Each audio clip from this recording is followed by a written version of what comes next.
حضور صلی اللہ علیہ وسلم نے نا فجر کی نماز پڑھائی، فجر کی. اور حضور فجر کی نماز پڑھا کے فرمانے لگے بھئی کسی بندے نے روزہ رکھا ہوا ہے؟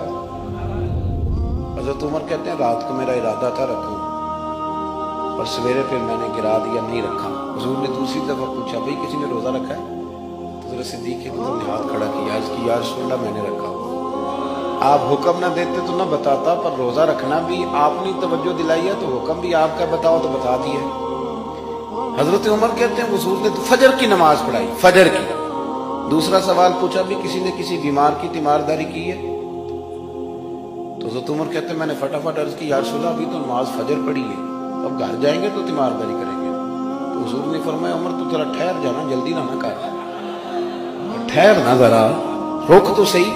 تو حضرت عمر فاروق رضی اللہ تعالیٰ عنہ فرماتے ہیں میں چپ کر گیا. حضور نے فرمایا بتاؤ بھی کسی نے تیمارداری کی ہے؟ تو صدیق اکبر نے ہاتھ کھڑا کیا، عرض کی یا رسول اللہ عبد الرحمن بن عوف رضی اللہ تعالیٰ عنہ 2-3 دن سے نماز پڑھنے نہیں آ رہے تھے. رات میں نے پتہ کرایا تو پتہ چلا بیمار ہے، اور حضور مجھے یہ بھی پتہ ہے وہ میرا یار ہے، مجھے پتہ ہے رات کو جلدی سوتا ہے پر تہجد میں ضرور اٹھتا ہے. تو حضور میں بھی ذرا فجر کا وقت جلدی اٹھا ہوں تو فجر میں آنے سے پہلے عبد الرحمن ابن عوف کی تیمارداری کر کے آیا. حضرت عمر کہتے ہیں میں نا ہلکا ہلکا ڈھیلا پڑ گیا.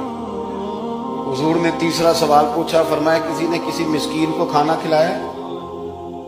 کھانا کھلایا کسی مسکین کو؟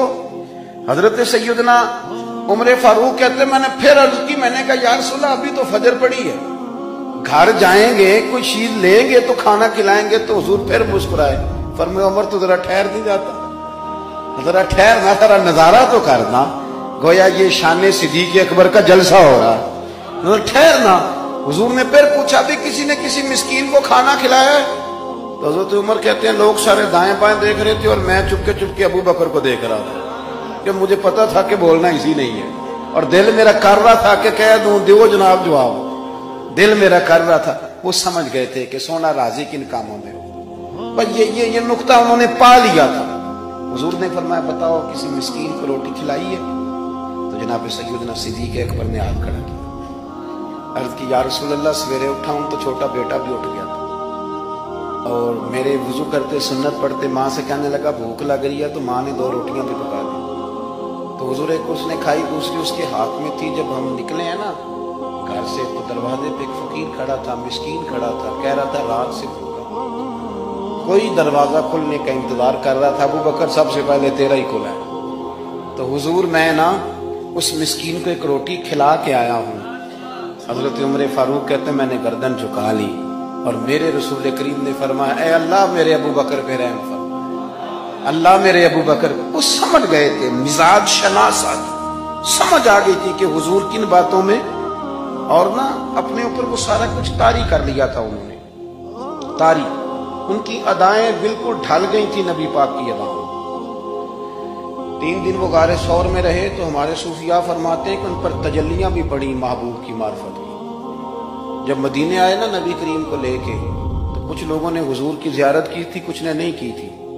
تو کچھ آتے تو نبی پاک کی دستبوسی کر کے بیٹھ جاتے، حضرت ابو بکر سے ہاتھ نہ ملاتے، اور کچھ صرف حضرت ابو بکر سے ہاتھ ملاتے اور حضور سے ہاتھ ہی نہ ملاتے. میری بات پہ توجہ ہے آپ حضرات کی؟ تو کچھ لوگوں کو نا شبہ ہونے لگا، وہ معاذ اللہ سمجھنے لگے کہ شاید یہی اللہ کے رسول ہے. حضرت صدیق اکبر یہ کیوں شبہ ہوا؟ تو ہمارے محدثین فرماتے ہیں کہ ابو بکر صدیق بولتے بھی اس طرح تھے جو میرے نبی پاک کا طریقہ، بیٹھتے بھی اس طرح تھے جو رسول پاک کا طریقہ. کہتے ہیں انہوں نے امامہ باندھا ہوا تھا تو جو امامے کا پیچ حضور کا ڈھیلا رہ گیا تھا ان کا بھی ڈھیلا رہ گیا تھا. اس طرح اپنے آپ کو مزاج میں ڈھالا تھا، تو من شدی من تو شدم، میں اس طرح ڈھالا تھا مزاج میں، اس طرح کے کوئی فرق ہی نہیں نظر آتا تھا. وہ کہتے ہیں جب حضرت ابو بکر صدیق نے دیکھا نا کہ لوگوں کو تو شک ہو رہا ہے، کوئی میرے ساتھ ہاتھ ملا کے بیٹھ جاتے، تو حضرت صدیق اکبر نے کہا کوئی ایسا کام کرنا چاہیے کہ پتہ چلے آقا کون ہے غلام کون ہے. اٹھے، کندھوں پہ چادر تھی، وہ اتار کے نہ تو حضور پہ سایہ کر دی. لوگوں کو پتہ چل گیا کہ سایہ کرنے والا کوئی غلام ہے، اور جس پر سایہ کیا جا رہا ہے وہ آقا ہے. کیا خوبصورت نقطہ لکھا ہے مفسرین نے شارحین فرماتے ہیں تھوڑی دیر کے لیے، تھوڑی دیر کے لیے، تھوڑی دیر کے لیے حضرت ابوبکر صدیق نے حضور کے سر انور پر اپنی چادر کا سایہ کیا تھا۔ اللہ کے رسول نے احسان کا بدلہ یہ دیا، نیکی کا بدلہ یہ دیا کہ قیامت تک ان کی قبر پر اپنے گنبد کا سایہ فرما دیا، قیامت تک گنبد کا سایہ کر دیا۔